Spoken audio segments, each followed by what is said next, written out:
Alhamdulillah. Wassalatu wassalamu ala Rasulillah Muhammad ibn Abdillah wa ala alihi wa sahbihi wa man wala. Subhanaka la ilma lana illa ma 'allamtana innaka antal alimul hakim. Rabbi shrah li sadri wa yassir li amri wahlul 'uqdatan min lisani yafqahu qawli, amma ba'd. Sama-sama kita hormati, kita sayangi segenap pimpinan majelis ta'lim, pimpinan pondok pesantren, para hubabah, para syarifah. Mudah-mudahan semuanya senantiasa berada dalam keberkahan. Juga tentu saja semua yang hadir di majelis ini, baik ibu-ibu, kakak-kakak, adik-adik, anak-anak, semoga semuanya dirahmati Allah, disayang Allah, disyafaati Rasulullah, disayangi Rasulullah Muhammad sallallahu alaihi wa ala alihi wasallam, insyaallah. Amin ya rabbal alamin. Waktu Nabi Muhammad Isra dan Mi'raj, Nabi Muhammad dibawa Allah keliling surga, dibawa Allah keliling neraka. Kemudian Nabi Muhammad bercerita, sewaktu beliau telah sampai di bumi, ra'aitu lailata an usriya bi anna aktsar ahlin nar minan nisa. Malam saya di Isra Mi'rajkan, saya lihat di neraka kebanyakan penghuninya dari golongan kaum wanita. Tentu bukan artinya perempuan banyak ada di neraka dibandingkan dengan laki-laki, karena bisa juga berarti bahwa akhir zaman wanita jumlahnya lebih banyak daripada pria. Akan tetapi banyak di antara para sahabat yang kemudian bertanya kepada Nabi Muhammad, apa hal yang dapat membuat perempuan banyak berada di dalam neraka? Lima dzalika ya Rasulullah.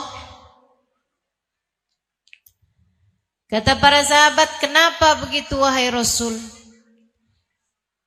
Kenapa banyak laki-laki ada dalam, kenapa banyak perempuan ada dalam neraka? Nabi pun bercerita. Boleh yang pindah tempat, hanya berpindah badan aja, tidak bergerak suaranya, boleh?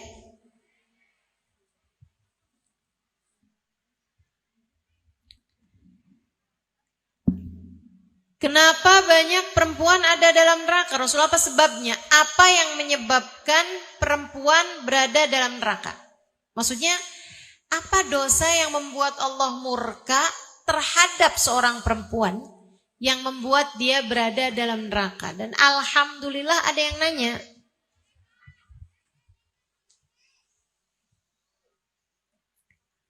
Karena dengan bertanya kita jadi tahu, sehingga semoga kita dapat menghindari agar tidak ada siapapun di antara kita yang menjadi salah satu di antara mereka yang Allah masukkan ke dalam neraka. Apa kata Nabi Muhammad alaihissalam? Dua sebab yang menyebabkan perempuan banyak ada di dalam neraka. Kata Nabi Muhammad bilang, li'annahunna yakthurnal la'nah wa yakfurnal ashirah. Sebab pertama, karena perempuan itu banyak melaknat, banyak ngata-ngatain orang, nggak pinter jagain lisan, nggak pinter jaga mulut.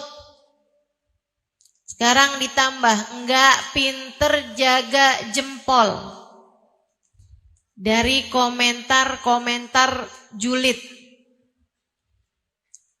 di internet, di media sosial. Ini yang menjadi penyebab banyaknya perempuan masuk dalam neraka. Kemudian yang kedua, li'annahunna yakfurna. Karena mereka suka gampang ingkar, gampang kufur. Ayakfurna billah, apakah mereka ingkar kepada Allah?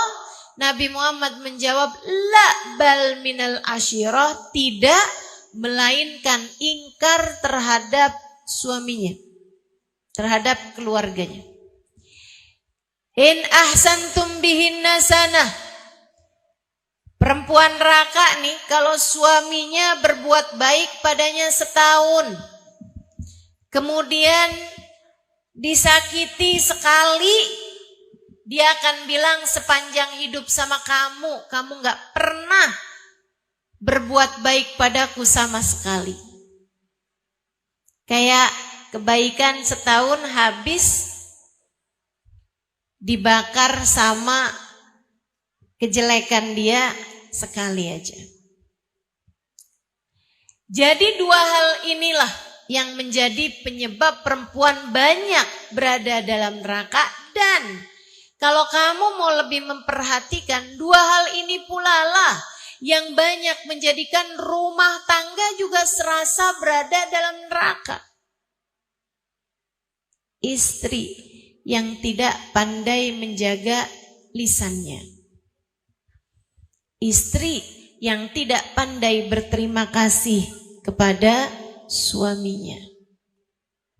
Dua hal ini yang banyak menjadikan rumah-rumah tangga serasa berada dalam neraka, tidak dapat menghadirkan surga dalam rumah tangganya. Makanya nih para istri, dengerin dengan baik. Biar kamu tidak termasuk di antara yang menyesal ketika di hari akhirat nanti Allah Subhanahu wa taala tidak menyelamatkanmu. Jangan jadi orang yang menyesal. Kita mesti belajar nih di dunia. Gimana caranya biar terhindar dari menjadi seseorang yang kelak layak dimasukkan Allah ke dalam nerakanya. Semoga semua yang hadir di sini jadi ahli-ahli surga. Yang jadi istri, yang jadi ibu, yang jadi anak, semoga semuanya jadi ahli surga. Semua yang hadir di tempat ini, semoga Allah Subhanahu wa taala memudahkan kita untuk menuju jalan ridhonya, menuju jalan surganya, menuju bahagianya, dunia hingga akhirat insyaallah. Dunia hingga akhirat insya Allah. Dunia hingga akhirat insya. Yang pertama, pandai-pandailah jaga lisanmu, Bu, Kak, Dek. Pandai-pandai jaga lisan. Rumah tangga sama. Rumah tanggamu di dunia, rumah tanggamu di akhirat sama. Sama-sama bermodalkan kepandaianmu menjaga lisan. Yang pintar jadi istri. Jangan suka ngomong kalimat-kalimat yang menyakitkan hati suami. Apa sih kalimat yang nyakitin hati suami? Suami tuh mendingan dibilangin, kok kamu jelek sih? Misal, jauh lebih mending loh dibilangin kayak begitu daripada dibilangin sepanjang hidup sama kamu saya selalu menjadi orang yang menderita. Kamu kenapa sih gak bisa kayak jadi suaminya orang gitu? Kenapa kamu gak kayak suami yang lain? Pada baik-baik sama istrinya. Kamu kok kayak gitu sih? Kerjaan kamu tuh nyakitin hati saya mulu. Tuh hati-hati tuh. Ucapan-ucapan yang begitu, kamu gak pernah berbuat baik padaku sama sekali.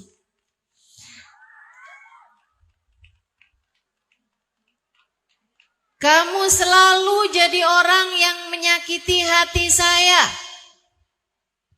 Nih kalimat-kalimat yang seperti inilah yang banyak menghancurkan seorang istri hingga menghancurkan rumah tangganya.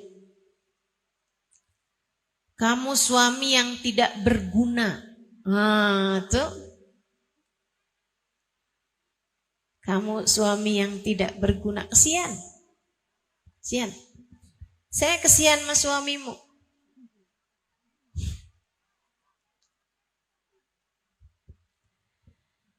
Saya kesian sama suamimu kalau suamimu kamu omongin kayak begitu.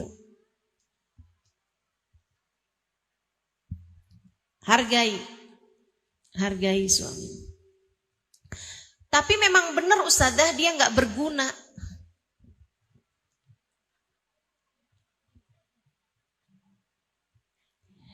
Seorang wanita yang mulia akan dapat memuliakan suaminya, siapapun suaminya. Hanya perempuan yang hina yang akan selalu menghina suaminya, siapapun suaminya. Perlakuanmu kepada suamimu tidak menunjukkan siapa dia, menunjukkan siapa kamu. Saya ulangi. Perlakuanmu kepada suamimu tidak menunjukkan siapa dia, menunjukkan siapa kamu. Perempuan yang mulia, suaminya siapapun gak akan pernah ngomong kasar, gak akan pernah ngomong kotor, gak akan pernah manggil suaminya dengan nama yang ada di kebun binatang. Gak ada.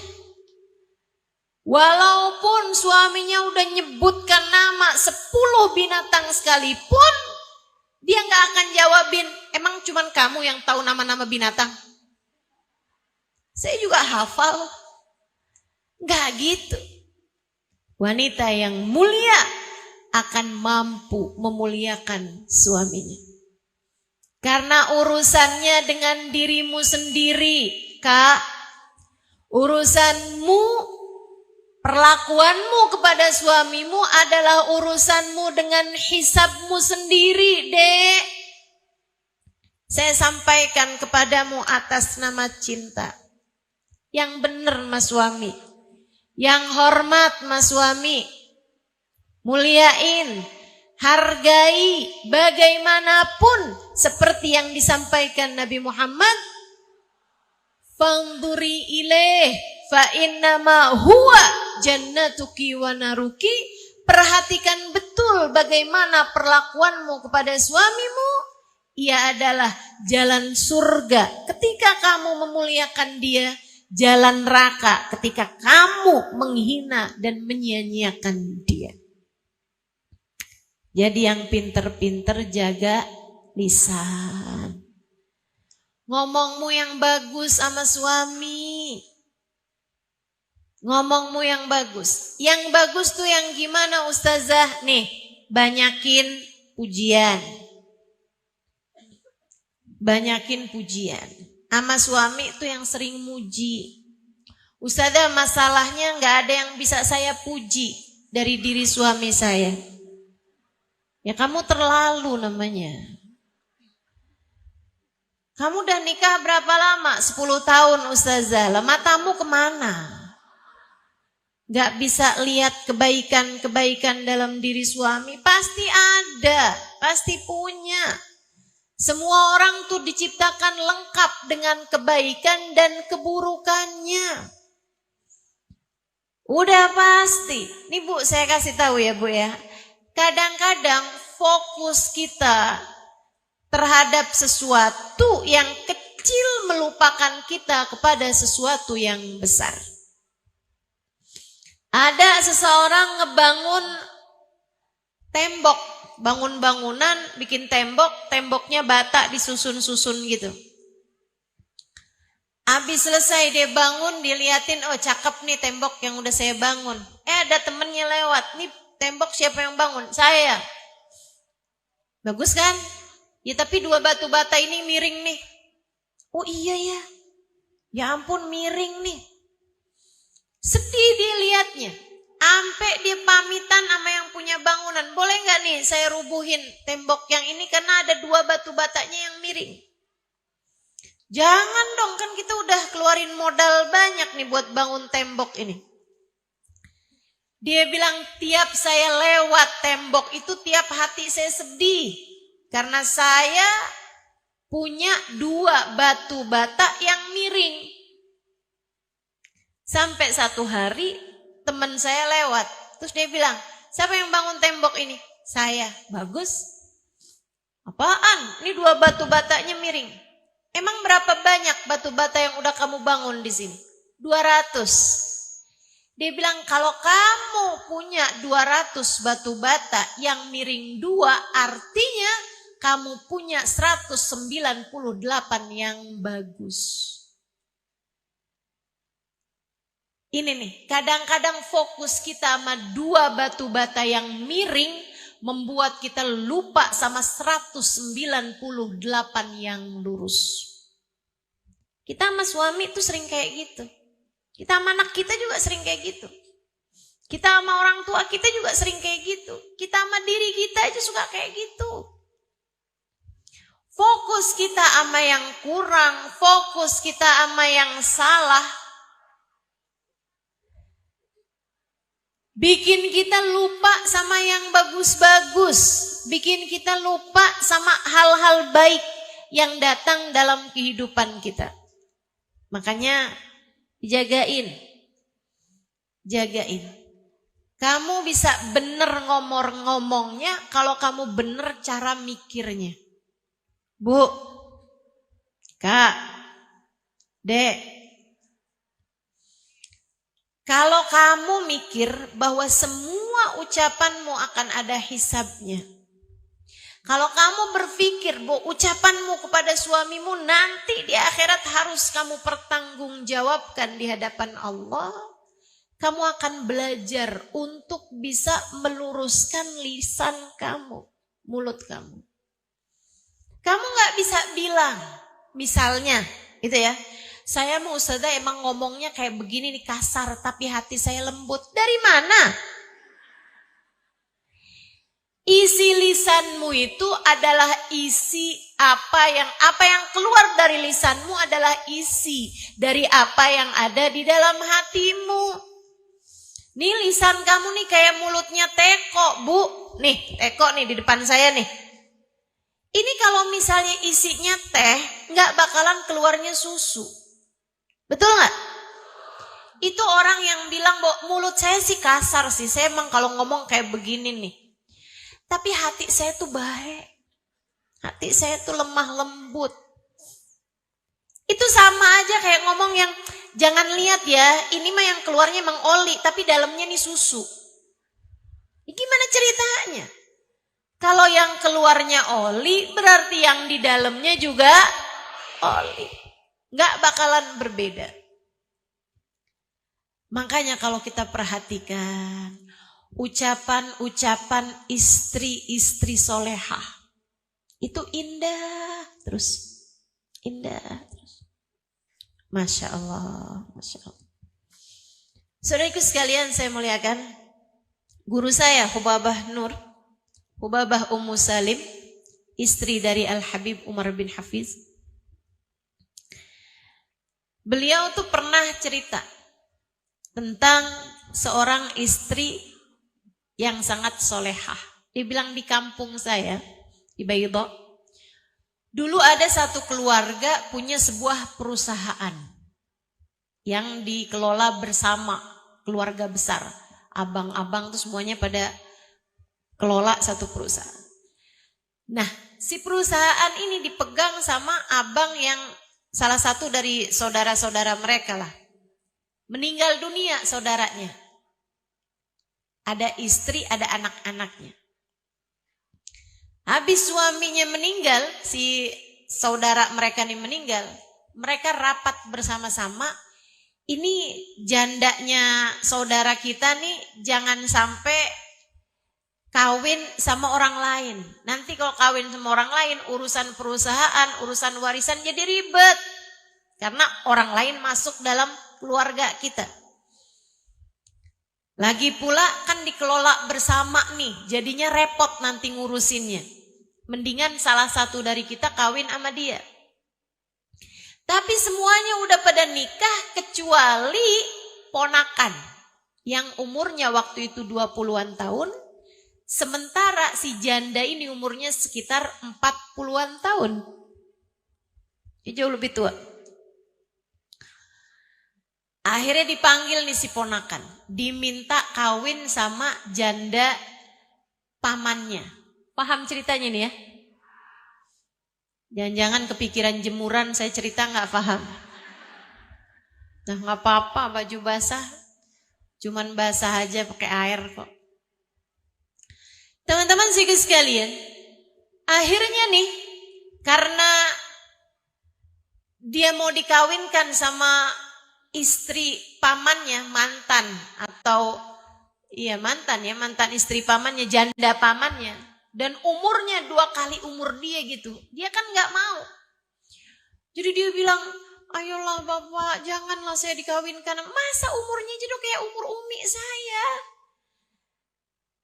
Ayolah nak, udah kawin aja nak. Kita nih lagi beresin urusan-urusan keluarga besar kita nih. Udah gampang, nanti kalau kamu dapat 1 tahun, 2 tahun kepengen kawin lagi, ya gak apa-apa, nanti kita cariin. Akhirnya dengan terpaksa si anak ini kawin juga. Kawin sama janda ini tadi. 1 tahun, 2 tahun, 3 tahun, adem ayem tuh rumah tangga. Sampai 20 tahun kemudian. Si istri mulai sakit-sakitan. Kawin kan umur 40 tuh. 20 tahun kemudian umur 60. Ibu-ibu tahu dong yang umur 60. Kaki udah mulai pegel-pegel. Di samping tempat tidur dulunya parfum wangi-wangi. Sekarang pertolongan pertama pada kecelakaan.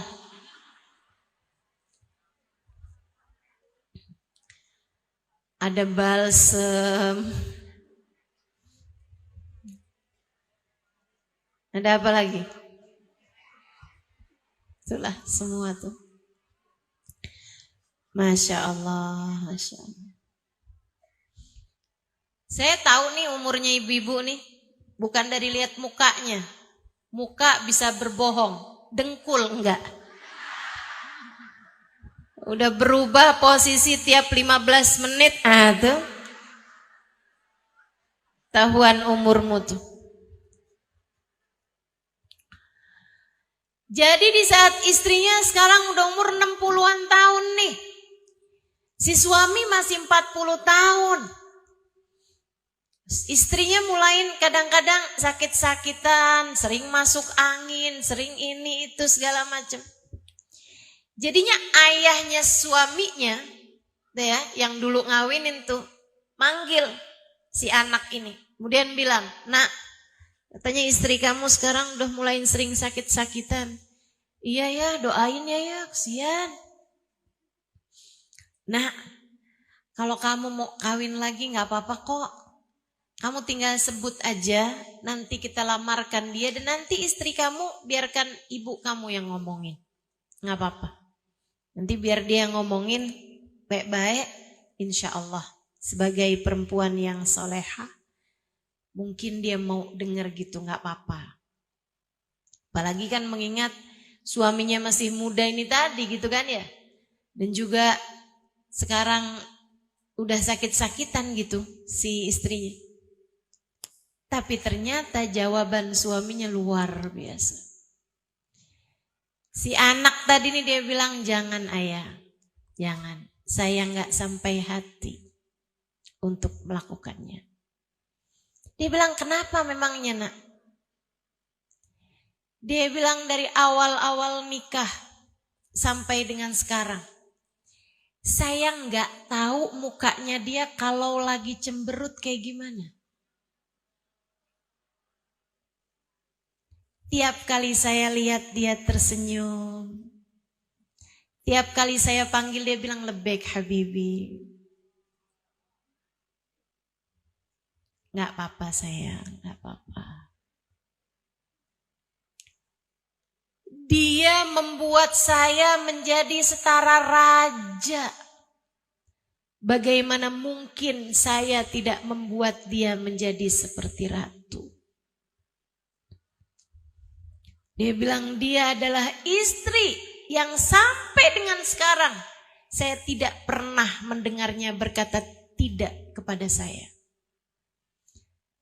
Gak pernah ngomong keras, gak pernah ngomong kasar.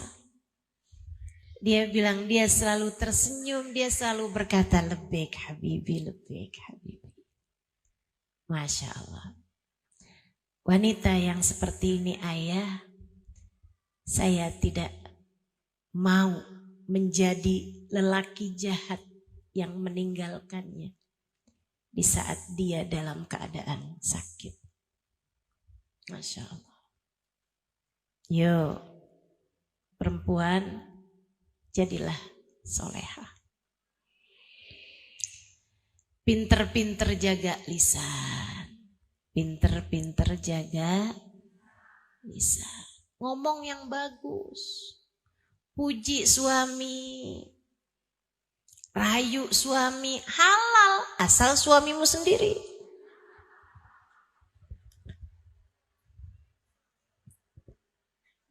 Jangan sampai nih.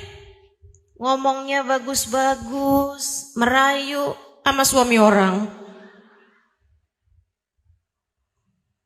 Jangan. Sama suamimu sendiri tuh. Kadang-kadang kalau ngomong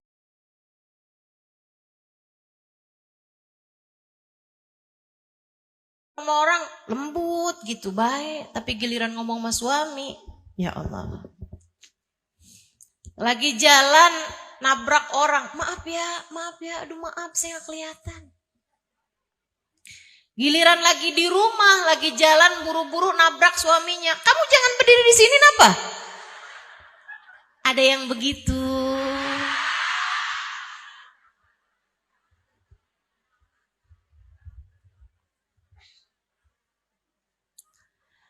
Kalau ada orang nih sama orang lain, dia ngasih kamu tempat duduk misalnya di bis. Makasihnya sampai gak kelar-kelar. Tapi giliran sama suami ngasih nafkah, suami naikin galon, suami masangin lampu. Emang udah kewajibannya saja. Makasih. Apa susahnya sih? Iya kenapa dah Ustazah? Kalau mau makasih sama orang gampang. Sama suami susah. Gak ada, itu kamu aja begitu. Kamu mau nyalahin siapa? Kamu yang tidak pandai mendidik dirimu itu. Belajar buat mendidik diri sendiri. Jagain lisan. Pinter-pinter. Ngomong sama suami yang bagus, belajar. Ibu-ibu saya sekalian, emang Ustazah udah bagus ngomongnya? Belajar. Kita semua belajar. Kalau nggak belajar hidup di dunia mau buat apa? Kita belajar menuju surga kita masing-masing. Kita belajar untuk bisa menuju kebersamaan dengan manusia-manusia mulia di akhirat nanti. Kamu kalau sama suami bawaan kasar mulu, keras mulu, marah-marah mulu. Kamu pengen di akhirat barengan sama istrinya Nabi Nuh. Tahu namanya? Bu Nuh.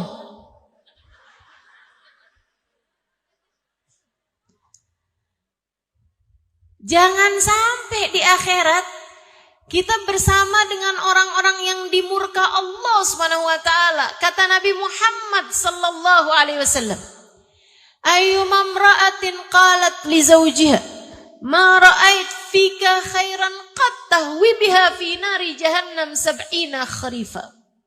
Kalau ada seorang perempuan berkata pada suaminya, "Kamu enggak pernah berbuat baik padaku sama sekali. Kamu gak pernah nyenengin hati saya. Sepanjang hidup mah kamu sengsara mulu saya, menderita mulu saya. Kamu selalu menyakiti hati saya." Kata Nabi Muhammad, ucapan itu menjadikan seorang perempuan, seorang istri terjerumus neraka jahanam 70 tahun lamanya. Kita nggak mau di akhirat diseret ke neraka oleh lisan kita sendiri. Jangan sampai. Di akhirat kita ditarik ke neraka sama lisan kita sendiri. Karena ngomongnya nggak bagus. Ngomongnya nggak benar. Saudariku sekalian yang saya muliakan, dan kalau bicara ngomong bagus, ngomong benar, berterima kasih, memuji, berkomentar yang baik-baik, yang harus mendapatkan kebaikanmu itu adalah orang yang paling dekat denganmu.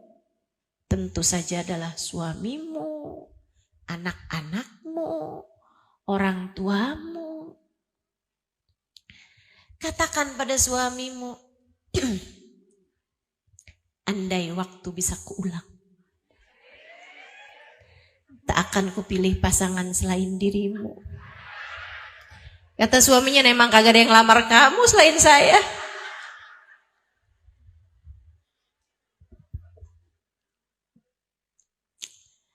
Sampaikan pada suamimu, ada banyak hal yang saya sesali. Dan menikah denganmu bukan salah satunya. Ada banyak hal yang saya syukuri. Dan menikah denganmu adalah nomor satunya. Enak banget tuh. Ayo dah, belajar. Belajar teman-teman, belajar. Belajar buat ngomong yang bagus sama suami. Insya Allah. Kamu adalah hadiah paling manis yang Allah berikan dalam hidup saya.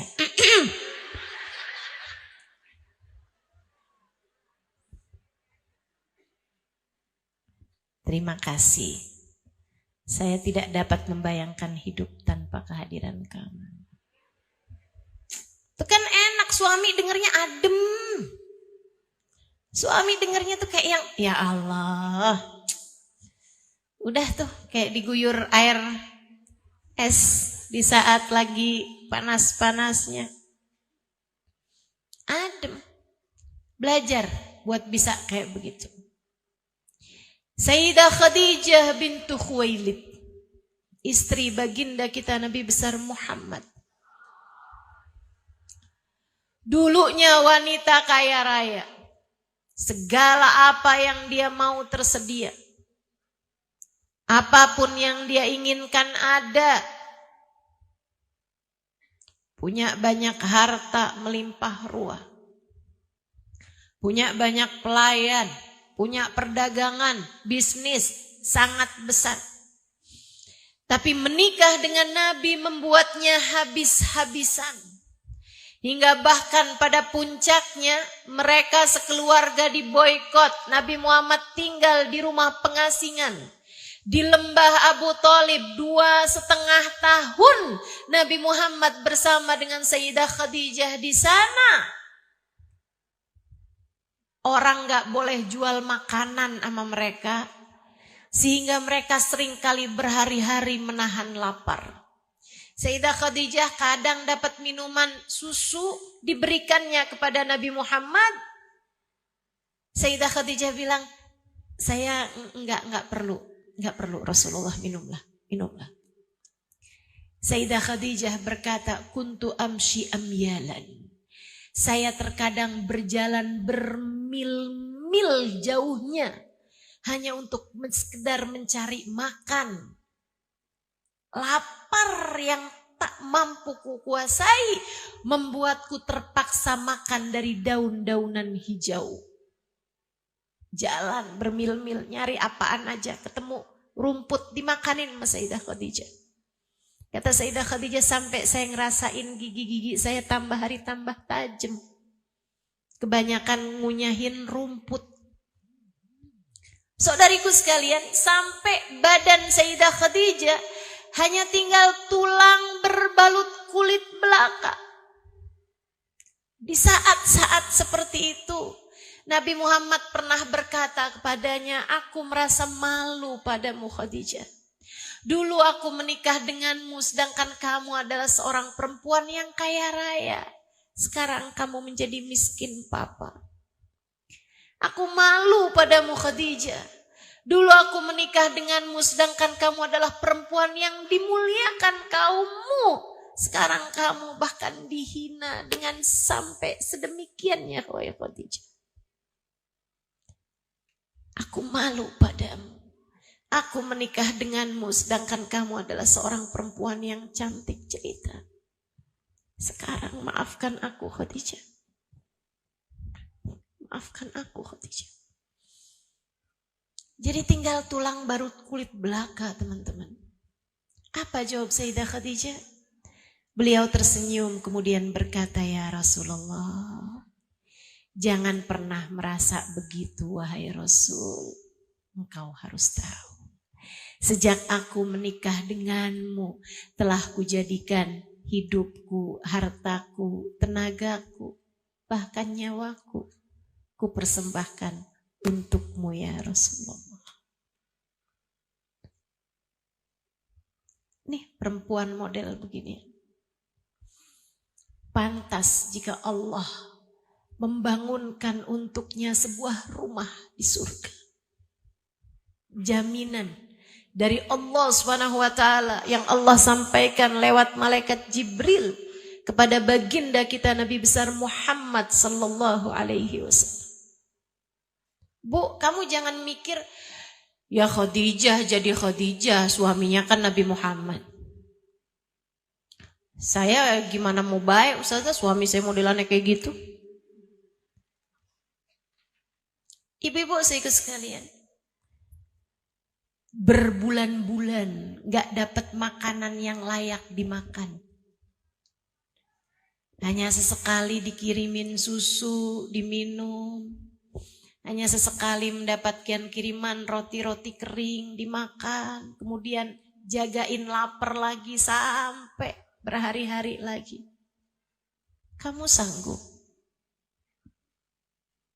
Kamu sanggup?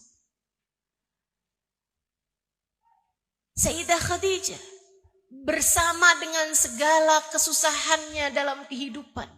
Sayyidah Khadijah bersama dengan segala lara, duka, air mata, perjuangan.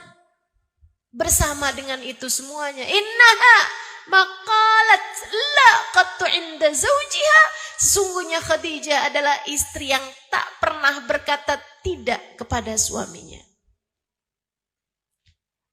Saudariku sekalian yang saya muliakan, ini bukan tentang siapa suamimu, ini tentang kamu, bagaimana akhlakmu kepada suamimu.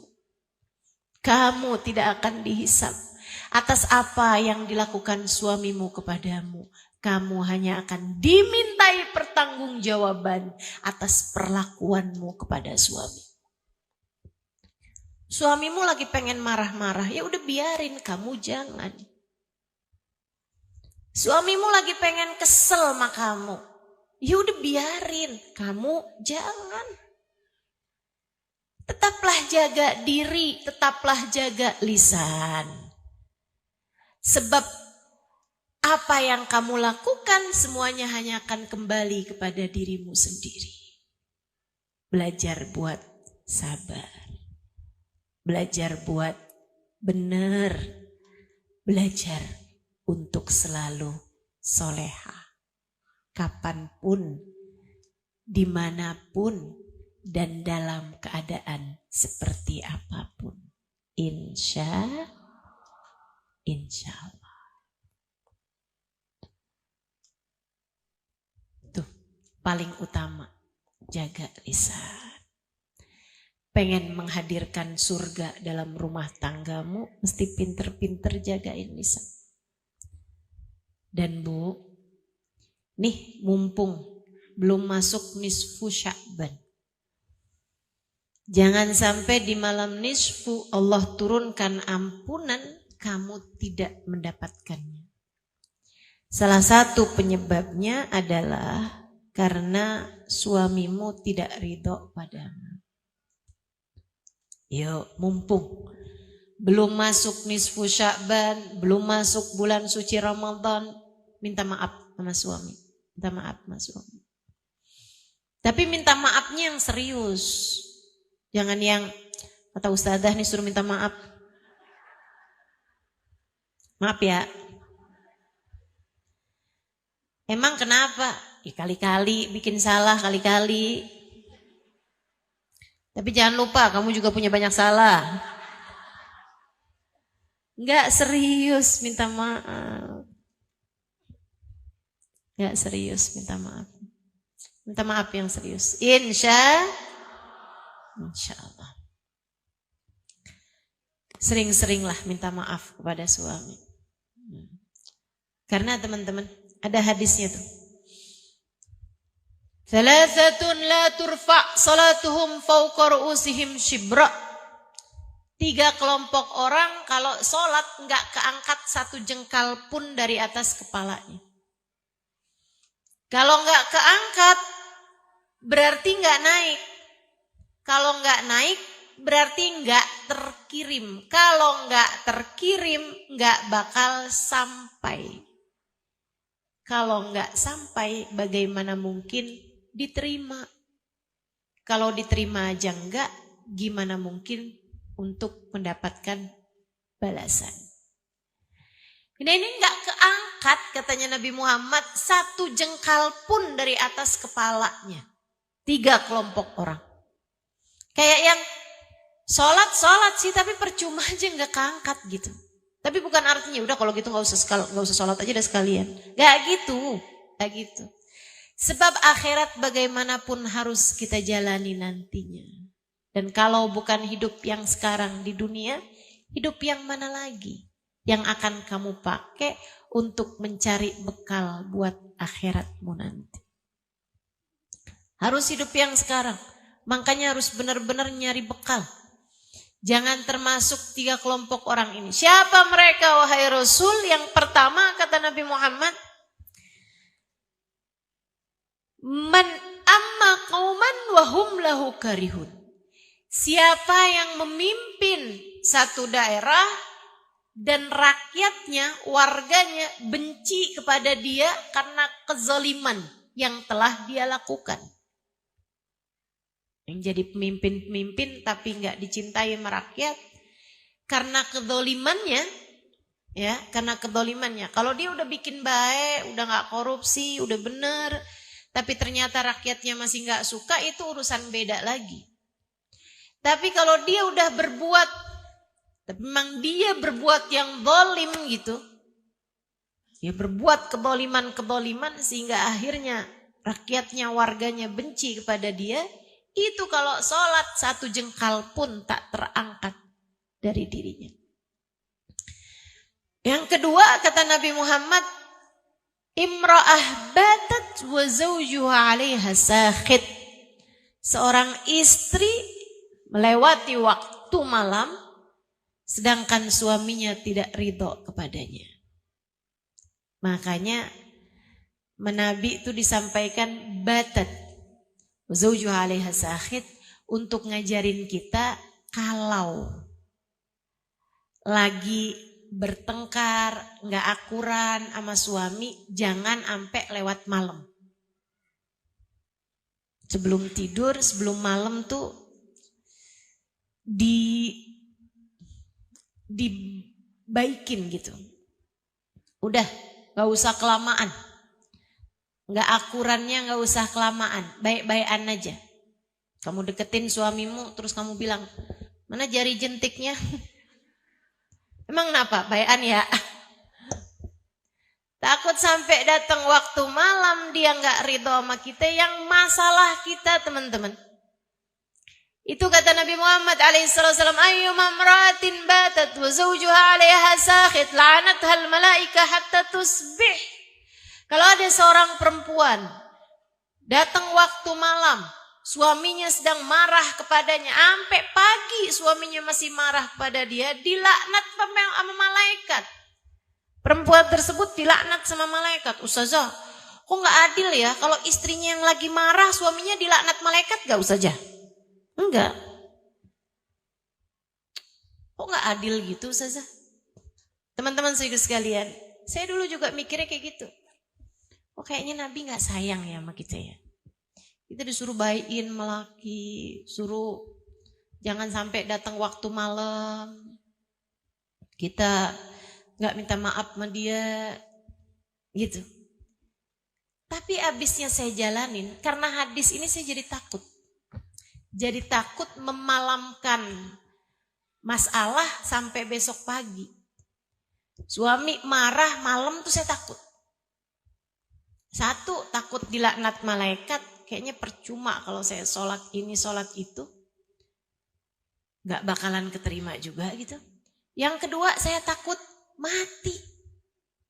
Itu gimana ceritanya kalau saya sampai mati dalam keadaan suami gak ridho. Yang namanya kematian kan bisa datang kapan waktu. Walaupun alhamdulillah sampai sekarang masih hidup. Karena hadis ini nih, saya jadinya takut buat memalamkan masalah. Saya berusaha untuk menghindarkan gengsi, menekan emosi, minta maaf kepada dia. Saudaraku sekalian saya muliakan, dan begitu minta maaf, saling baik-baikan, udah tuh enak, bisa tidur nyenyak, ya kan? Besok pagi bangun lebih ceria gitu. Alhamdulillah. Nabi Muhammad memang luar biasa. Bu, kelihatannya tuh kayak yang, kok Nabi gak ngebelain kita yang perempuan ya? Disuruhnya kita minta maaf. Ibu, yang susah maafin tuh kita. Coba tuh, kamu bayangin, kamu inget-inget deh. Kalau suamimu lagi marah terus kamu datang, maaf ya, tadi tuh saya tuh kebawa hawa nafsu, bawa emosi, maaf ya. Maaf ya. Apa yang suamimu bilang? Iya udah gak apa-apa. Gitu paling. Betul gak? Coba kamu inget-inget. Seingat saya gak gitu Ustazah. Kamu punya suami? Enggak. Saya gak nanya sama kamu. Rata-rata tuh suami kayak begitu. Tapi kalau suaminya yang minta maaf sama istri, maafin ya? Enggak. Ayo dong maafin. Enggak. Kita tuh susah. Semakin dimintain maaf, semakin egonya naik-naik terus. Bukan begitu? Makanya teman-teman, kecuali nih, saya mau kasih tahu juga nih sama para suami nih. Kalau mau minta maaf sama istri tuh gampang. Maaf ya, enggak. Saya udah transfer tuh tadi.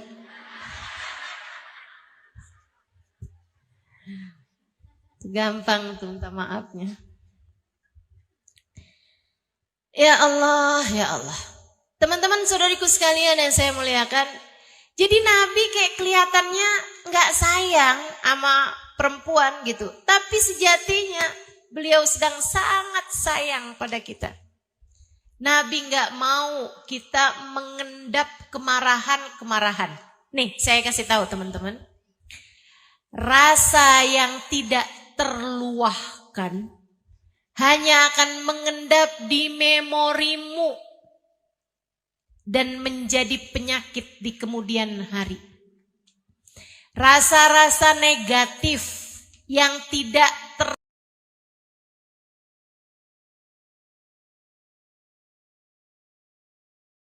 tersampaikan, tidak terluahkan. Ya, kamu kesel,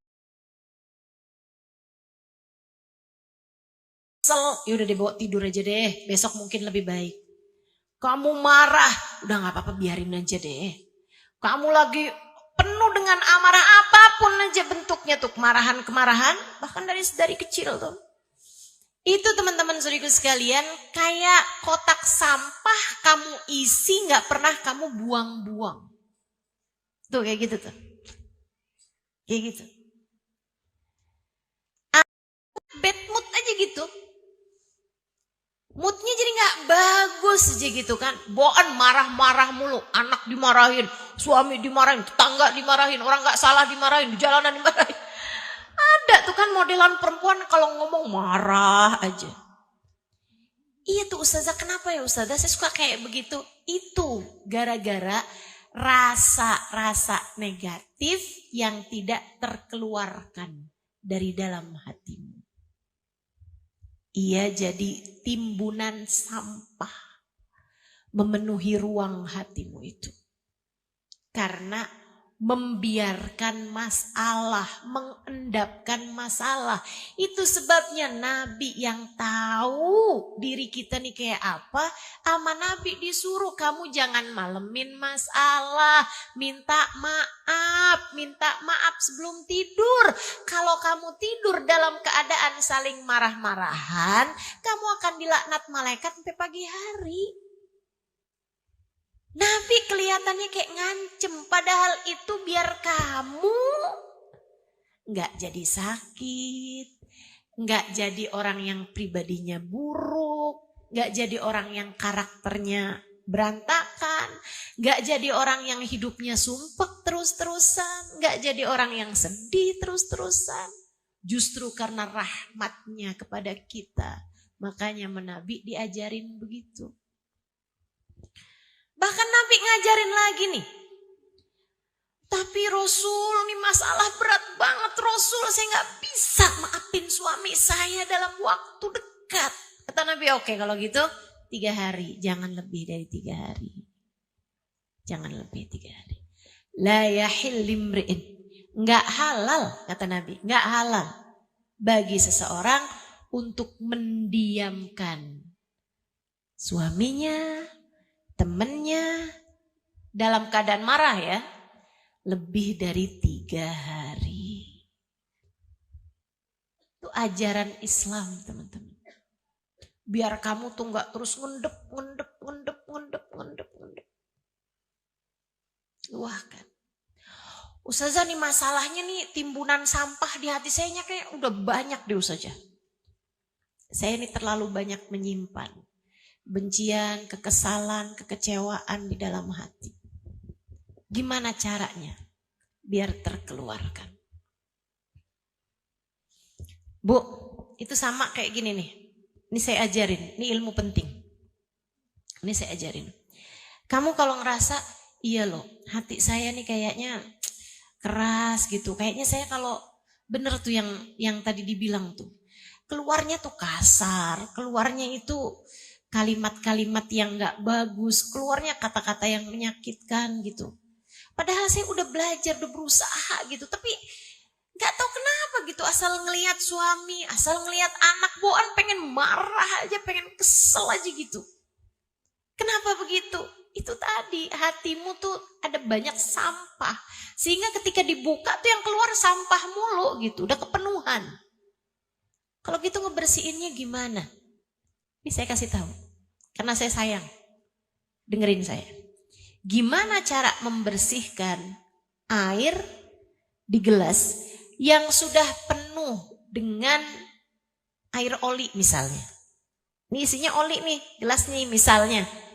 Saya mau bersihin. Gimana caranya? Teman-teman saya sekalian, tuangin air yang bersih. Terus aja dia luber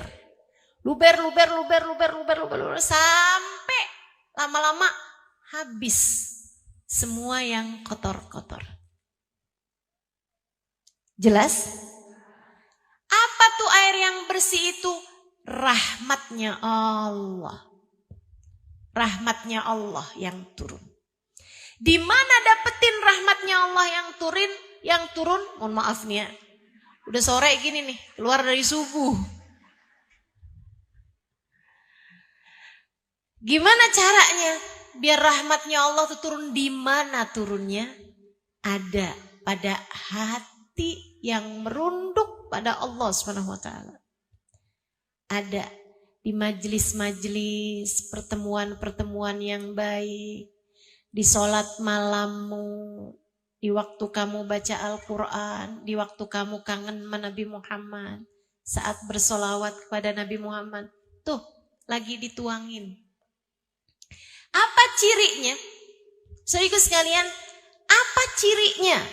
Kalau air tadi itu udah luber, cirinya keluar air. Maka orang yang dalam keadaan sedang dibersihkan Allah dari sampah-sampah, hatinya akan menangis saat-saat ia beribadah pada Allah Ta'ala. Kamu pengen bersihkan hati kamu, sering-seringlah menangis kepada Allah Ta'ala. Sering-seringlah mengalirkan air mata. Entah karena merasa malu kepada Allah, entah karena merasa takut atas dosa-dosa yang telah kamu lakukan. Bukan nangis karena nonton drakor. Bukan. Nangis karena rindu kepada Allah. Nangis karena rindu kepada Rasulullah. Air mata yang terus berkeluaran itu membersihkan hatimu, teman-teman. Membersihkan hatimu. Itu sebabnya salah satu dari 4 hal yang Nabi Muhammad berlindung darinya. Allahumma inni a'udzubika min ilmin la yanfa. Ya Allah, aku berlindung kepadamu dari ilmu yang tidak bermanfaat. Wa min qalbin la yahsha. Dari hati yang tidak bisa khusyuk. Min du'ain la yusma. Dari doa yang tidak engkau dengar. Wa min ainin la tadma. Dari mata yang tidak bisa menangis. Nabi sampai mohon perlindungan. Kenapa? Gak bersih-bersih hatinya. Gak bersih-bersih hati. Bersihin hati kamu. Kalau hatinya bersih, nanti lama-lama lisannya juga jadi bersih. Gak bisa lagi ngomong kasar, gak bisa lagi ngomong kotor. Ngomongnya yang bagus-bagus, ngomongnya yang manis-manis. Jadi pengen menghadirkan surga dalam rumah tangga, lisanmu bagusin, jaga lisan, insya. Yang keduanya kata Nabi Muhammad, penyebab perempuan banyak masuk neraka li'annahunna yakfurna, karena perempuan tuh suka gampang ingkar. Yakfurna billah, ingkar sama suaminya, gak beriman gitu, ingkar kepada Allah wahai Rasul, gak beriman kepada Allah. La bal minal asyirah, bukan, tapi ingkar kepada suaminya. Gak pinter bersyukur. Itu tadi ngelihat suaminya kayak yang laki ini gak ada gunanya nih, bikin susah hidup saya aja nih. Kayaknya yang lebih mudah hidup saya kalau saya gak punya dia nih. Gimana nih cara saya mengenyahkan dia dalam kehidupan saya? Astagfirullah. Pandai-pandailah berterima kasih. Mesti belajar, terus belajar, terus belajar. Lihatin kebaikan-kebaikan dia dan berterima kasihlah. Dihargain. Berterima kasihnya tuh disampaikan apa enggak? Lebih bagus jika disampaikan. Makasih ya. Kenapa makasih? Ya kamu udah transfer. Ya kan biasanya juga saya transfer. Ya makasih. Makasih. Kan ada juga yang enggak mau transfer. Kamu mau transfer. Alhamdulillah, makasih ya sayang. Mudah-mudahan rezeki kamu tambah berkah. Enggak, maksud saya ngajarin kamu ngomong gitu sama suami. Saya enggak lagi doain kamu. Ibu-ibu nih kalau urusan rezeki berkah, amin. Rezeki banyak. Tuh kan? Masya Allah, enggak bisa dengar urusan rezeki tinggal amin aja ibu. Kamu ngomong gitu sama suaminya. Sama suami. Yang sering bikin istri gak bisa terima suami, gak bisa terima kasih sama suami, itu gara-gara urusan finansial, urusan ekonomi. Betul ya? Dia tuh ustazah gak pernah bisa bawa saya jalan-jalan ke luar negeri. Dia tuh ustazah gak bisa beliin saya rumah, gak bisa beliin saya kendaraan. Saya tuh miskin aja hidup sama dia. Misalnya gitu. Jadi susah terima kasihnya. Saudaraku sekalian yang saya muliakan, kalau masalahnya adalah masalah ekonomi, pernah nggak kamu kepikir begini nih? Jangan-jangan karena nikahnya sama perempuan kayak saya, Allah susahkan rezeki bagi suami saya. Pernah nggak kamu mikir kayak begitu? Nggak pernah kan? Padahal yang namanya rezeki itu Allah tuh ketika jadikan rezeki suami lancar untuk memberi nafkah kepada istrinya, itu sebenarnya Allah juga sedang memberi rezeki kepadamu gitu. Lewat jalan suami. Nah kalau kemudian rezekinya seret, enggak semestinya kamu salahkan suami kamu. Berarti salahkan Allah Ustazah. Betul. Tapi lewat introspeksi. Kenapa Allah memberikan rezeki kepada saya nih susah? Kenapa? Bukan artinya salahkan Allah ya ini ya. Jangan salah paham. Maksud saya itu yang memberi rezeki yang seret itu adalah Allah Subhanahu wa taala. Kamu tinggal introspeksi. Jelas kok Allah ngasih panduan masalah rezeki itu jelas. Kata Allah Subhanahu wa taala, "A'udzu billahi minasyaitonir rajim. Man yattaqillaha yaj'al lahu makhraja wa yarzuqhu min haitsu la yahtasib. Wa man yatawakkal 'alallahi fahuwa hasbuh. Innallaha balighu amrih. Qad ja'alallahu likulli syai'in qadra." Kata Allah Subhanahu wa taala, siapa yang bertakwa kepada Allah, artinya menjalankan perintah Allah, menjauhi larangan Allah, yaj'al lahu makhraja, Allah akan selalu memberi jalan keluar bagi setiap permasalahannya, wa yarzuqhu min haitsu la yahtasib, dan akan diberi rezeki dari arah yang tidak dia sangka-sangka. Gitu, takwa sama Allah. Jadi kalau rezeki seret, coba diingat-ingat. Coba diingat-ingat. Gimana kabarmu sama sholat-sholatmu? Gimana kabarmu sama lisanmu? Kamu kebanyakan ngomongin orang kali. Makanya rezekinya akhirnya jadi seret. Katanya Fudail bin Iyad atau Ibrahim bin Adham, salah satu dari ulama-ulama soleh. Sebelum kita mengatakan, kalau kamu lihat rezekimu susah, kalau kamu lihat kamu berat buat mengerjakan ibadah, pasti disebabkan karena dosa yang telah kamu lakukan sebelumnya. Ustazah, apa artinya orang-orang yang rezekinya pada lancar-lancar itu karena mereka bertakwa sama Allah, Ustazah? Belum tentu juga. Ada juga yang istidraj dari Allah. Macam-macam. Akan tetapi, kalau kamu dikasih rezekinya itu seret, bisa jadi karena itu masalahnya. Bisa jadi.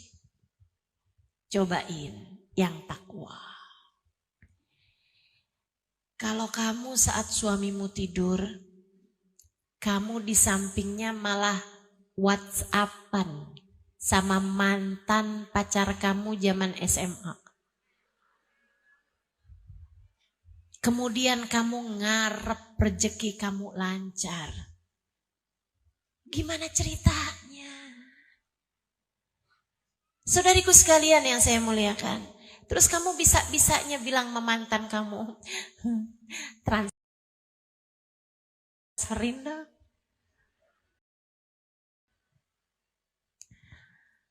Kamu bahkan meminta kepada yang gak halal bagi kamu. Teman-teman sekalian, minta sama yang halal aja bukan perbuatan yang baik. Apalagi minta kepada yang halal bagimu. Kamu sudah membiarkan hatimu mengerjakan perbuatan dosa yang begitu besar. Kemudian kamu berharap Allah memberikan rezeki kepadamu dengan mudah, rezeki yang berkah. Ya susah teman-teman, susah. Yuk, benerin. Kualitas mutu hidupmu tuh bagusin. Banyakin istighfar, minta ampun sama Allah. Cobalah bangun di waktu malam. Cobalah bangun di waktu malam. Kerjakan beberapa rakaat tahajud. Kemudian bilang sama Allah, ya Allah, maafkan aku atas segala dosa-dosaku ya Allah. Malu kepadamu ya Allah. Jadi hamba gak ngerti-ngerti juga sampai sekarang. Ya Allah, maaf ya Allah. Dosa terus-terusan, maaf ya Allah. Maaf ya Allah. Maaf ya Allah. Akhlak tidak terdidik, kerjaan marah-marah mulu, ngata-ngatain orang mulu. Maaf ya Allah, maaf ya Allah, maaf ya Allah. Maaf ya Allah. Maaf ya Allah. Jauhkan aku dari dosa-dosa ya Allah. Mampukan aku menghindari segala dosa ya Allah. Dekatkan aku kepadamu ya Allah. Terimalah taubatku ya Allah. Terus coba kamu kerjakan. Kamu akan lihat betapa Allah SWT ketika melihat kesungguh-sungguhan hatimu mendekat padanya, Allah bukakan pintu rahmatnya. Dan kalau ada pintu rahmatnya dibuka, pintu rejeki itu jauh lebih kecil daripada pintu rahmatnya Allah. Allah akan buka lebar-lebar bagimu. Gitu teman-teman. Gitu. Jadi jangan sampai rezekimu seret, kamu malah marah-marahin suami. Kata Allah, rezekimu aku seretin karena akhlak kamu yang buruk, malah ditambahin. Ya tambah seret bakalannya. Tambah susah bakalannya. Saudaraku sekalian yang saya muliakan, ini pengakuan dari para laki-laki. Kenapa ya? Kalau keluar rumah dalam keadaan habis bentak istri, habis ngomong gak enak sama istri sama anak, itu rezeki kayak susah gitu sepanjang hari. Tuh, suami aja ngerasain kayak begitu. Kamu juga.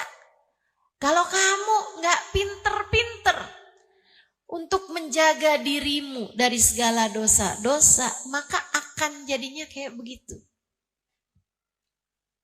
Yuk, belajar buat jadi istri yang pandai berterima kasih sama suaminya.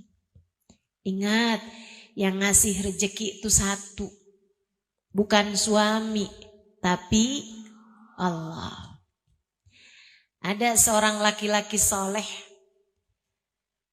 miskin, punya anak banyak. Kemudian ada yang ngajakin haji. Dia bingung. Ada dia aja nyari nafkah tiap hari, keluarganya pas-pasan, apalagi dia pergi haji gitu kan, tinggalin keluarganya.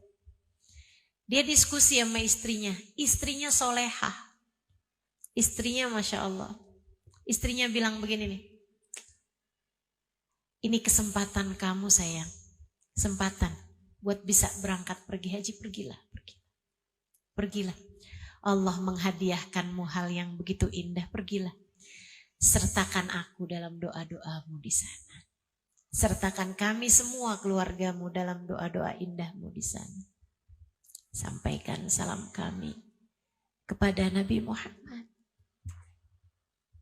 Doakan kami agar suatu hari juga dapat pergi ke sana. Pergilah sayang, pergilah. Suaminya bilang, tapi gimana dengan nafkah kalian? Tenanglah. Kamu pergi, Allah kan gak pernah pergi. Udah berangkat suaminya. Istrinya, ini model istri-istri kompor nih. Istrinya, tetangganya. Ini kan udah mulai sore nih, ngomong bakalan banyak salah-salah nih. Tetangganya banyak yang jadi kompor gas kayaknya. Gampang meleduk. Begitu suaminya pergi tuh pada nengokin. Ya ampun, suami kamu pergi haji. Ada dia aja kehidupan kalian udah susah. Gimana kalau gak ada dia ya? Kamu gak apa-apa ditinggal suami. Nih, kayak sok perhatian. Padahal julid. Kamu jangan sampai jadi orang yang kayak begitu. Jangan sampai jadi orang kayak gitu. Tapi si perempuan solehah, perempuan beriman kepada Allah Subhanahu wa taala, faham pemberi rezeki cuma satu, namanya. Emang kamu gak susah ditinggal suami kamu pergi haji kayak begitu, gak ninggalin apa-apa buat kalian? Istrinya sambil tersenyum dia bilang, susah kenapa? Yang pergi kan tukang makan rezeki, yang ngasih rezeki kan gak pernah pergi. Tangannya langsung yang Dhahaba akilur rizq wa baqir razzaq. Dia bilang, kenapa harus bersedih hati? Yang pergi hanyalah tukang makan rezeki, sang pemberi rezeki tak pernah pergi. Gitu. Hidup dunia mah cuman segini-gini aja, Bu. Hidup dunia mah cuman segini-gini aja, Kak. Kamu ngarep apa juga dari kehidupan dunia yang cuman segini-gini ini nih? Gak ada yang bisa diharap. Dunia mah kayak gini-gini aja. Iya kan? Kamu pengen punya apa sih sampai segitunya? Suami kamu hina-hina, suami kamu gak bolehin. Kalau gak bawa duit jangan pulang sekalian. Apa yang mau kamu kejar, teman-teman? Walaupun punya uang sebanyak apapun, kalian gak akan bisa makan lebih daripada seukuran lambung sendiri. Kamu walaupun punya duit sebanyak apapun, gak akan pakai baju kecuali selapis. Mau pakai baju berapa lapis? Hah? Oh, duit saya banyak, saya pakai baju sekalian A7. Ada yang mau kayak begitu? Gak ada. Saudariku sekalian yang saya muliakan, mau apa juga dari kehidupan dunia ini? Kalau kamu punya ya alhamdulillah dinikmati. Kalau gak punya gak usah sampai segitunya. Sampai nyari yang haram-haram buat kamu kejar. Dunia ini akan ada akhirnya saudariku sekalian. Begitu kamu mati, berlianmu gak akan kamu bawa masuk dalam kuburan. Begitu kamu meninggal dunia, semuanya hanya akan kamu sisakan untuk yang hidup. Apa yang kamu punya tak akan lagi menjadi milikmu. Maka belajarlah untuk berterima kasih kepada rezeki yang telah Allah Subhanahu wa taala berikan kepadamu. Berterima kasihlah kepada Allah atas limpahan rezeki yang Allah berikan kepadamu. Bu, alhamdulillah. Mata bisa lihat, telinga bisa dengar, mulut bisa ngomong. Betul? Alhamdulillah, kaki masih bisa digerakkan, tangan masih bisa bergerak. Alhamdulillah. Ibu mau jual mata 1 miliar? Gak mau kok. Udah, nikmatin aja hidupmu.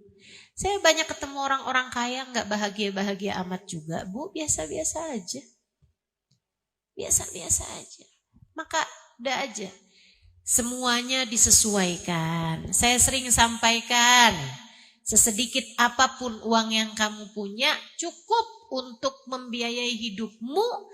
Sebanyak apapun uang yang kamu punya gak akan cukup untuk membiayai gaya hidupmu. Maka kalau hidup pengen tenang, jangan banyak gaya. Disesuaikan. Insya. Kali lagi yang punya rezeki, yang ngasih rezeki namanya. Dah. Saya mau ajarin Ibu kalau masuk ke rumah baca ayat kursi. Bikin hati jadi adem, rumah tangga jadi damai. Ya. Kita dengerin adzan dulu. Itu adzan? Dengerin adzan, ada beberapa tips yang akan saya sampaikan sesudah ini.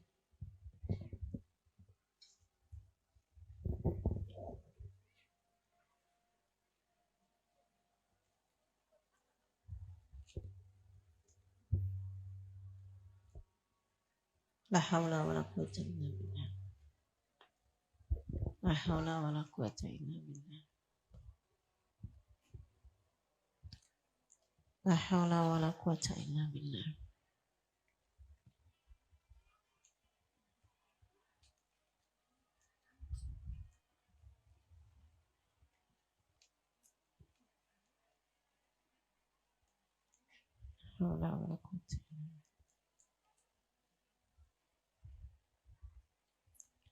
La ilaha illallah, alhamdulillah rabbil alamin, Allahumma salli ala sayyidina Muhammadin wa ala ali sayyidina Muhammad. Allahumma rabba hadhihi da'wati tammah wa salatil qa'imah. Ati sayyidina Muhammadin al-wasilata wal fadilah wa syarafa wa darajatal aliyata rafi'ah. Wa batul maqamal mahmud alladhi wa'attah. Innaka la tuhliful mi'ad ya arhamar rahimin. Rabbi ufli wa li walidayya, Rabbi ufli wa li walidayya, Rabbi ufli wa li walidayya, Rabbi ufli wa li walidayya, Rabbi ufli wa li walidayya warhamhuma kama rabbayani saghira. Wa sallallahu ala sayyidina Muhammadin wa ala alihi wa sahbihi wa sallam. Walhamdulillahi rabbil alamin. Itu yang pertama. Baca ayat kursi setiap masuk rumah. Itu bikin kamu jadi lebih gampang nahan emosi. Kalau di rumah sering marah-marah apa tuh, biasanya juga gara-gara setan juga tuh, digangguin setan. Makanya usahakan kalau masuk rumah baca ayat kursi biar gak banyak setannya. Ya, itu satu. Kemudian yang kedua, tiap masuk rumah juga habis ucap salam baca surat Al-Ikhlas. Bismillahirrahmanirrahim. Qul huwallahu ahad, Allahus samad, lam yalid walam yulad walam yakul lahu kufuwan ahad. Diajarkan Nabi kepada seorang sahabat yang ngadu menabi banyak utangnya. Ya Rasulullah, baqat alaina dunya. Wahai Rasul, dunia jadi sempit buat saya Rasul. Bingung mau kemana-mana. Nah begitu kata Nabi. Utang banyak Rasul, rezeki diharapkan dari sini nggak dapat, dari sini nggak dapat. Ya ampun, pusing Rasulullah. Apa yang harus kami lakukan? Nabi Muhammad ajari. Idza dakhala ila baitak, kalau kamu masuk dalam rumah, fasallim ala ahli, ucapkan salam. Assalamualaikum. Ya, kalau masuk rumah ucap salam. Kemudian kata Nabi Muhammad, Tumagro surat Al-Ikhlas. Kemudian bacalah surat Al-Ikhlas. Berapa kali Ustaz? Sekali aja. Kali aja. Sambil jalan apa berdiri? Boleh aja. Boleh sambil jalan, boleh sambil berdiri. Masuk rumah. Assalamualaikum. Wallahu ahad. Bismillahirrahmanirrahim. Terus kalau di rumah nggak ada kerjaan apa-apa, keluar lagi aja, masuk lagi, baca lagi. Dikerjain tuh sama sahabat. Bulan, 2 bulan, 3 bulan, 4 bulan. Datang lagi sama Nabi Muhammad. Ya Rasulullah, jazakallah anna khair ma jaza nabiyan an ummati. Makasih Rasul udah ngajarin segala-gala sama kami umatmu. Makasih banyak wahai Rasul. Ittasa'at alaina dunia. Alhamdulillah dunia jadi lapang Rasul. Utang udah kami lunasin semuanya.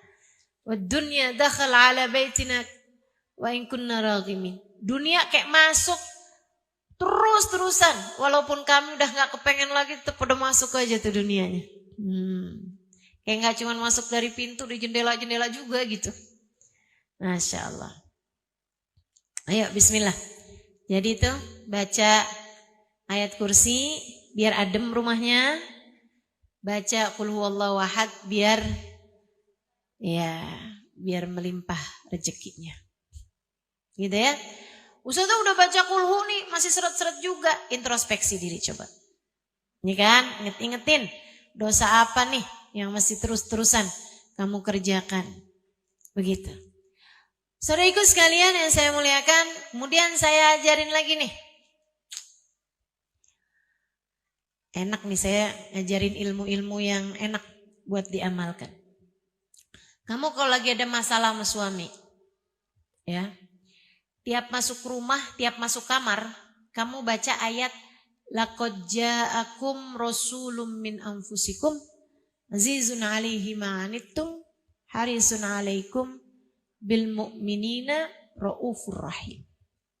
Baca tiap masuk kamar. Kamarnya siapa? Ya kamarmu. Kamar tetanggamu. Kamar kamu sama suami tuh. Masalahnya kami udah pisah ranjang Ustazah. Nah itu dia tuh. Nih coba. Jangan pisah-pisah lah ya. Jangan. Udah diomongin baik-baik, diselesaikan. Kadang masalahnya tuh nggak seberat itu kok. Masalahnya tuh cuma nama gengsi.